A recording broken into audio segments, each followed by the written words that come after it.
Hare Krishna, dear devotees. You can please go ahead, Mataji. Hare Krishna, dear devotees. Please accept my humble obeisances. Our Guru Shri Prabhupada and Gurudev. Om Namo Bhagavate Vasudevaya. Om Namo Bhagavate Vasudevaya. Om Namo Bhagavate Vasudevaya. Narayanam Namaskrityam Naram Chaiva Narottamam. Devim Saraswatim Vyasam Tato Jayamudhirayet. Nashtaprayeshu abhatreshu nityam bhagavata sevaya. Bhagavati uttama shloke bhaktir bhavati naishtiki. Today we are reading Srimad Bhagavatam, Canto 7, Chapter 10. Prahlada, the best among exalted devotees. Text 51 to 60. Text 51. My dear King Yudhishthira, long ago in history, a demon known as Maya Danava, who was very expert in technical knowledge, reduced the reputation of Lord Shiva. In that situation, Krishna, the Supreme Personality of Godhead, saved Lord Shiva. Text 52. Maharaja Yudhishthira said, for what reason did the demon Maya Danava vanquish Lord Shiva's reputation? How did Lord Krishna save Lord Shiva and explain and expand his reputation again? Kindly describe these incidents. Text 53. Narada Muni said, when the demigods, who were always powerful by the mercy of Lord Krishna, fought with the Asuras were defeated, and therefore they took shelter of Maya Danava, the greatest of the demons. Text 54 to 55. Maya Danava, the great leader of the demons, prepared 3 invincible residences and gave them to the demons. These dwellings resembled airplanes made of gold, silver, and iron, and they contained uncommon paraphernalia. My dear King Yudhishthira, because of these 3 dwellings, the commanders of the demons remained invincible to the demigods. Taking advantage of this opportunity, the demons, remembering their former enmity, began to vanquish the 3 worlds, the upper, middle, and the lower planetary systems. Text 56. Thereafter, when the demons had begun to destroy the higher planetary systems, the rulers of those planets went to Lord Shiva, fully surrendered unto him, and said, Dear Lord, we demigods living in the 3 worlds are about to be vanquished. We are your followers. Kindly save us. Text 57. The most powerful and able Lord Shiva reassured them and said, Do not be afraid. He then fixed his arrows to his bow and released them towards 3 residents occupied by the demons. Text 58. The arrows released by Lord Shiva appeared like fiery beams emanating from the sun globe and covered the 3 residential airplanes, which could then no longer be seen. Text 59. Attacked by Lord Shiva's golden arrows, all the demoniac inhabitants of these 3 dwellings lost their lives and fell down. Then the great mystic Maya Danava dropped the demons into a nectarian well that he had created. Text 16. When the dead bodies of the demons came in touch with the nectar, their bodies became invincible to thunderbolts. Endowed with great strength, they got up like lightning, penetrating clouds. Thank you, Mataji. Thank you so much, Prabhuji. Krishnavani Prabhuji, please take over the call, Prabhuji. Hare Krishna. Hare Krishna. Thank you, Prashanti Mataji, for reading today's Bhagavatam section translations. Thank you all for joining, and thank you for giving this opportunity to share a few points from Srimad Bhagavatam for my own purification. I'll share my screen. Okay. So I'll start with prayers. Om Ajnanatimirandasya Jnananjanasalakaya Chakshurunmilitam Yena Tasmai Shri Gurave Namaha. Namo Vishnupadaya Krishna Preshtaya Bhutale Srimate Bhaktivedanta Swaminiti Namane. Namaste Saraswati Deve Gauravani Pracharine Nirvishesha Sunyavadi Paschaptadeshatarane Jai Sri Krishna Chaitanya Prabhu Nityananda Shri Advaita Gadadara Srivasadi Gaura Bhaktarunda. Hare Krishna, Krishna Krishna, Hare Hare, Hare Rama, Rama Rama, Hare Hare.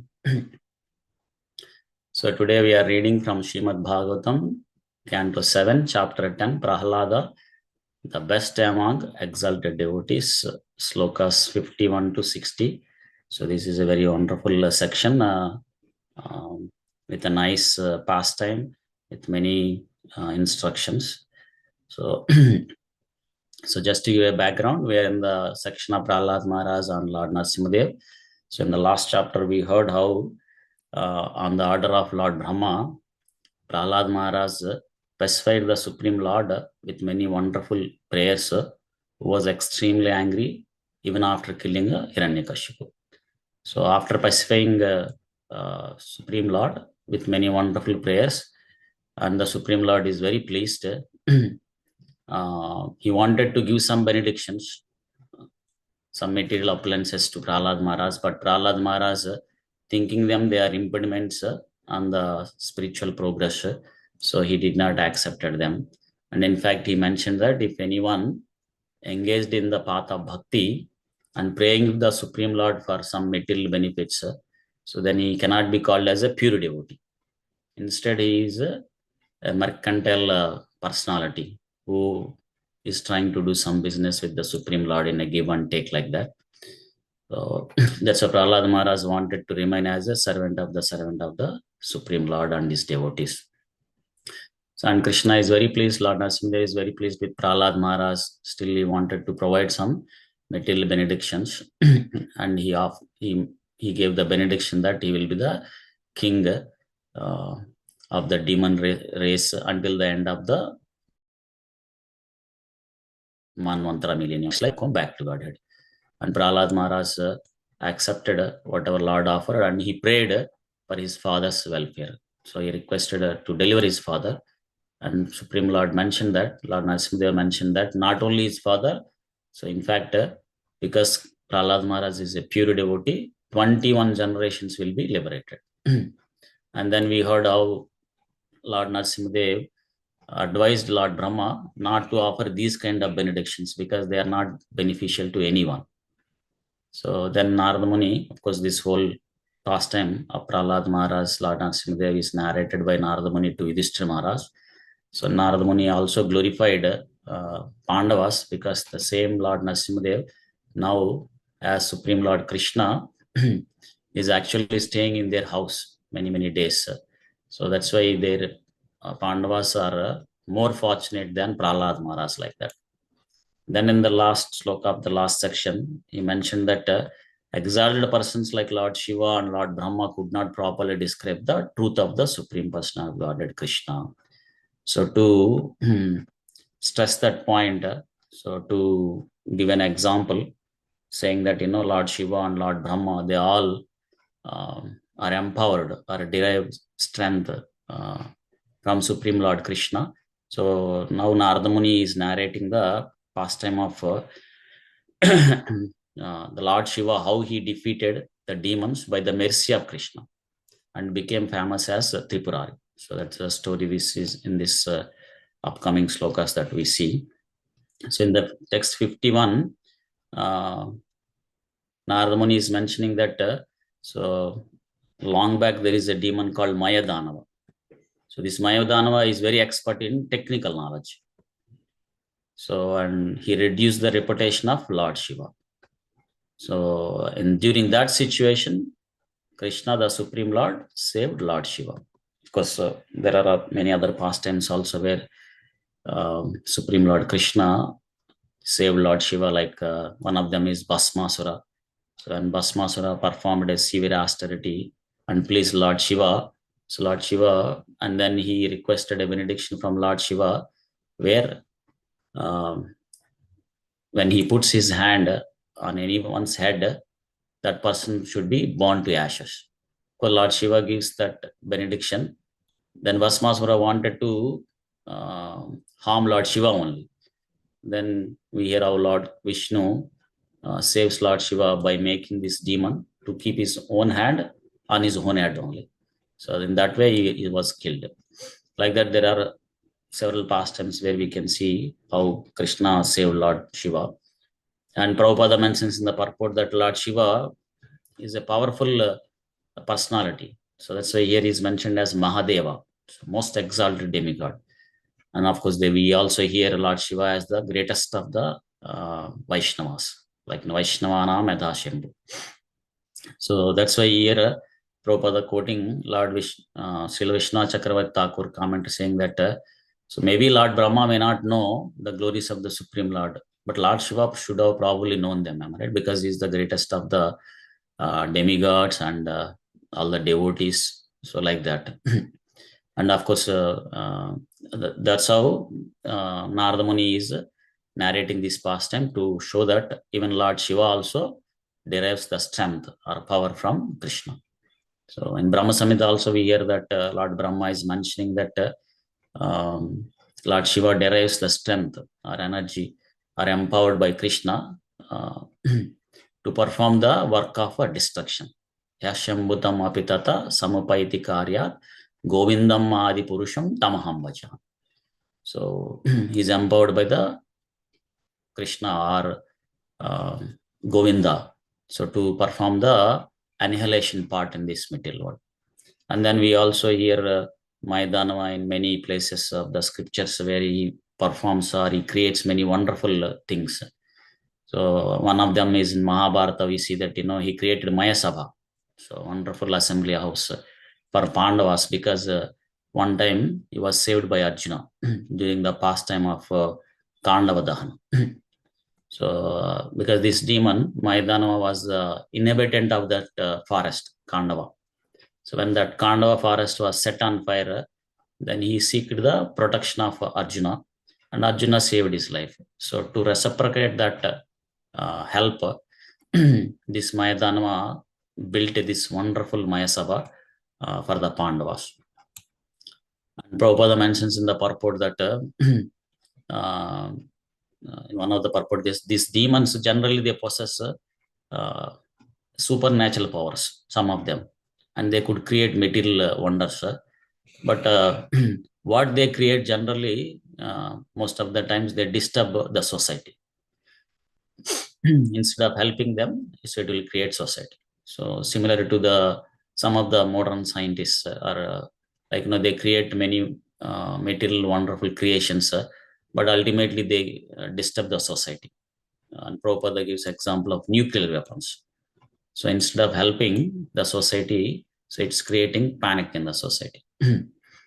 So in the text 52, then here Maharaj Yudhishthira would like to know all the details. What is the reason this Mayadanava vanquished Lord Shiva's reputation, and how did Lord Krishna saved Lord Shiva and expanded his reputation again. So he's requesting to describe all these incidents. Katyatam. So he wanted to know more details. And in the text 53, so Narada Muni is narrating that pastime, saying that so when the demigods, Devata, so they are generally very powerful because they have the mercy of Lord Krishna. So that's why they are very powerful. Upabramitaha. And they fought with Asuras, and Asuras were defeated. So then what did Asuras do? They took shelter of Mayadanava, Sharanam. So they took shelter of the Mayadanavas. And this Mayadanava is the greatest of the demons. In the text 54 to 55, we'll see what Mayadanava did. So Mayadanava, who is the great leader of the demons, what he did is he prepared 3 invisible residents, and he gave it to these demons. And we see that these 3 cities are invisible residents. They're like aeroplanes made of gold, silver, iron, and not only that, they contain uncommon paraphernalia. And due to these 3 aeroplane kind of cities, so these commander of the demons, they took advantage of this, and they remained invisible to the demigods. And taking advantage of this opportunity, what the demons did is they began to vanquish the 3 worlds. So the upper, middle, and lower planetary systems. And we see that, these demons, they became powerful after having these three invisible cities, which are basically can appear anywhere. So they can travel and they are invisible. So due to that, they destroyed these three worlds. They could able to defeat the demigods like that. And similarly, in our life also, there are some dangerous demons or enemies where we cannot see. So what is that? That is the uncontrolled mind. So sometimes we consider that uncontrolled mind as a friend also, and we cannot see that uncontrolled mind, so which acts as a demon.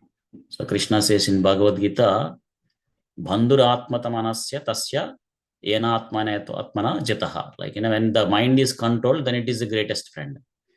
But anatmanastu satrutve. So if it is unconquered, then it is a greatest enemy. So if we fail to control our mind, then it is the greatest enemy, and we cannot see also.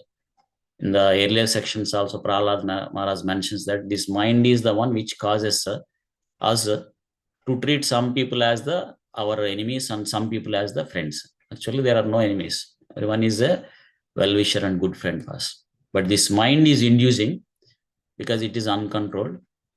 We think that some of the people are our enemies and some of our friends. Not just an ordinary personality.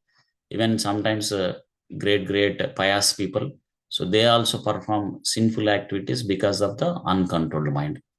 So here in the pastime of King Nahusha, so when he was ruling this earth planet very nicely with so much ethical morality, so due to that he was placed as the king of the heavenly planet, as Indra. And then what the mind did, due to the uncontrolled, it was not able to uncontrol because of the opulence and facilities that are there in the heavenly planet. So he due to that he became puffed up, and then he started performing some many sinful activities, and due to that so he became as the serpent. So not only the pious people, even the great yogis, like we hear Vishwamitra Muni, he was performing severe austerity, but his austerity tapasya broke when he heard the ankle bell sound of Manaka. So similarly, if the devotees are not cautious with this uncontrolled mind, then they can also fall down from the path of bhakti, and they have to suffer like ordinary people who doesn't perform the path of bhakti. So that's why this mind is very powerful. So if it's uncontrolled, then it will damage us. And this mind has many vastras. So how these three residents has uncommon paraphernalia. So similarly, this mind has many astras: kama, krodha, lobha, moha, mada, matcharyam, like, lust, anger, greed, envious, pride, or illusion. These are very powerful astras. And with these powerful astras, we will see all kinds of destructions in this material world. So either cruelty or destructions. So where they are coming, because of the people's uncontrolled mind.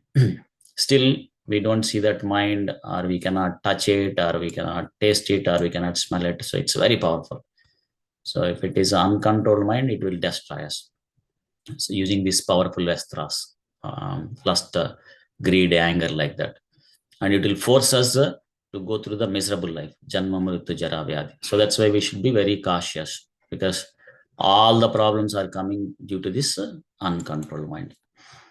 And then in the 56th sloka, you see that the demons, so they began to destroy the higher planet systems.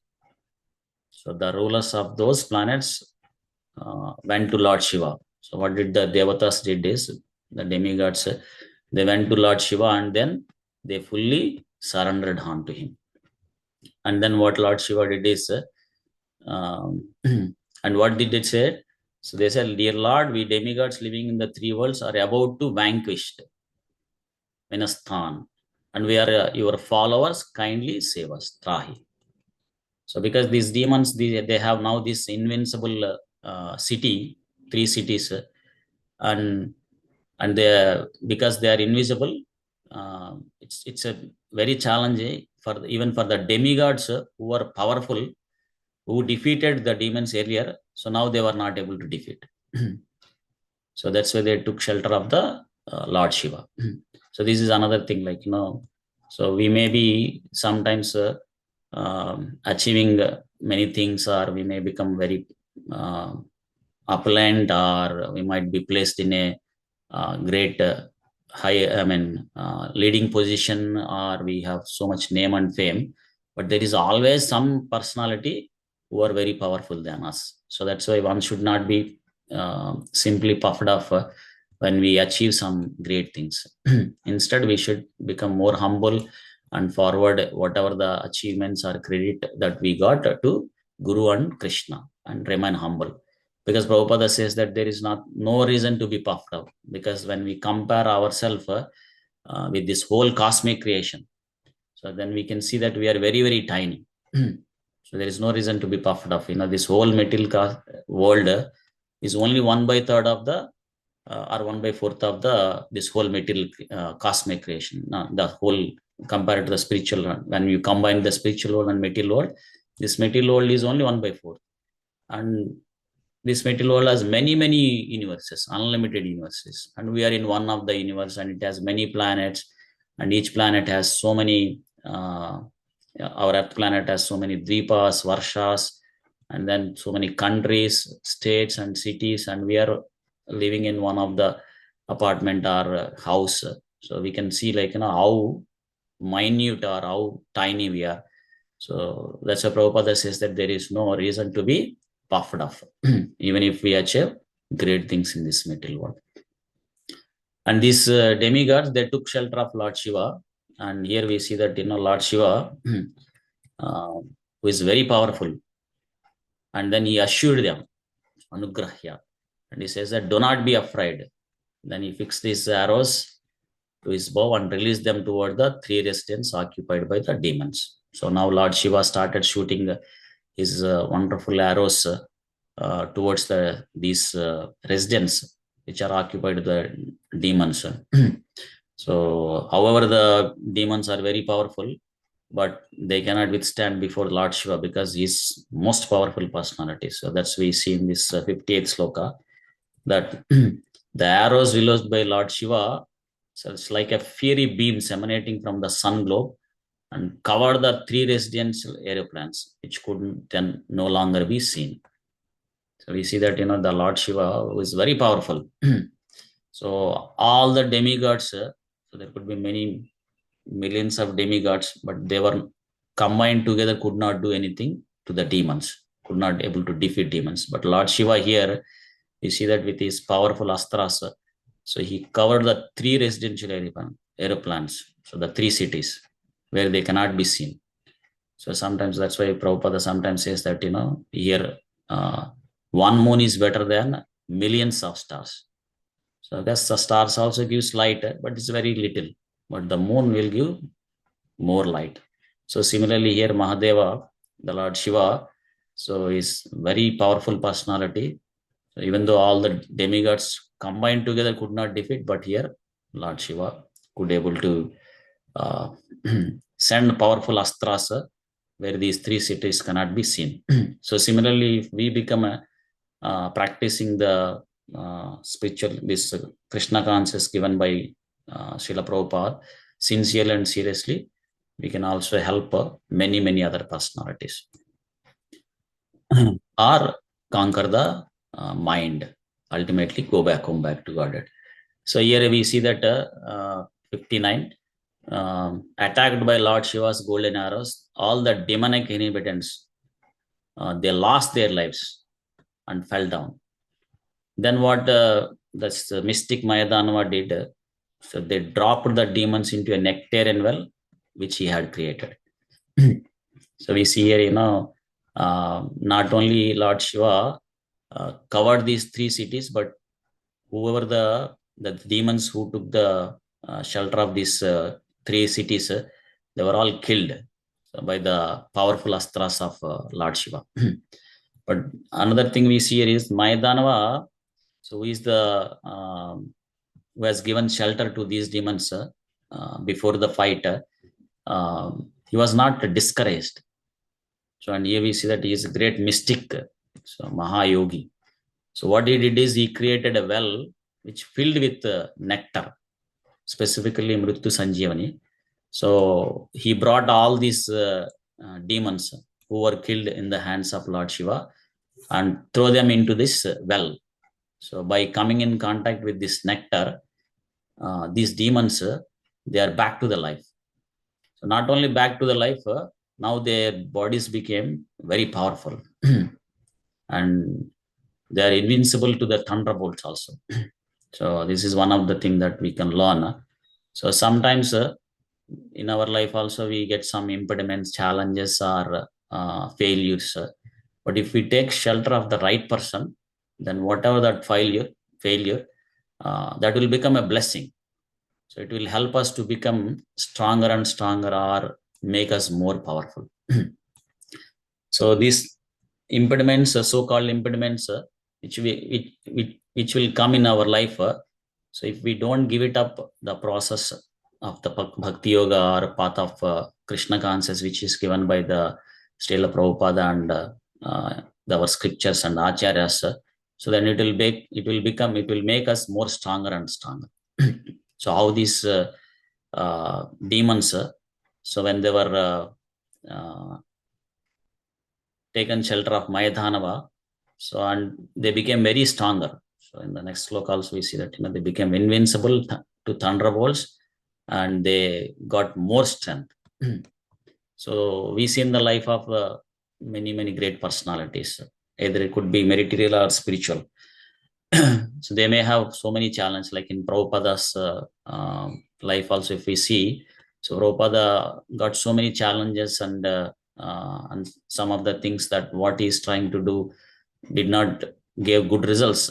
But still Prabhupada continued his preaching efforts, even though there are many failures. So those failures made him more stronger and stronger, and he preached with more strength and energy. So hence he helped so many personalities, conditional living entities to come in contact with Krishna consciousness.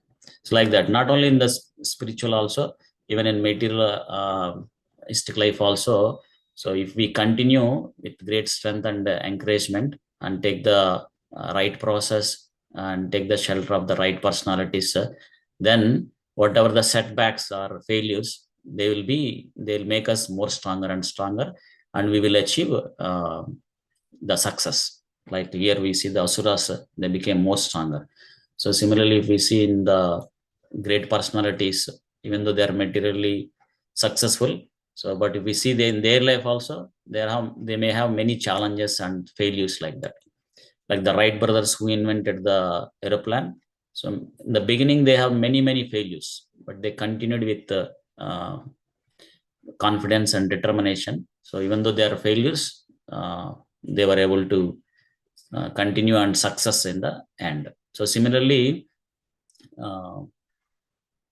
a practicing devotee who is going in the path of bhakti, so when we have some challenges and impediments, so if we take shelter of the Krishna, the Supreme Lord Krishna and his devotees, specifically if we take shelter of the holy name, chanting Hare Krishna Mahamantra, Hare Krishna, Krishna Krishna, Hare Hare, Hare Ram, Ram Ram, Hare Hare, then the Supreme Lord will give the shelter.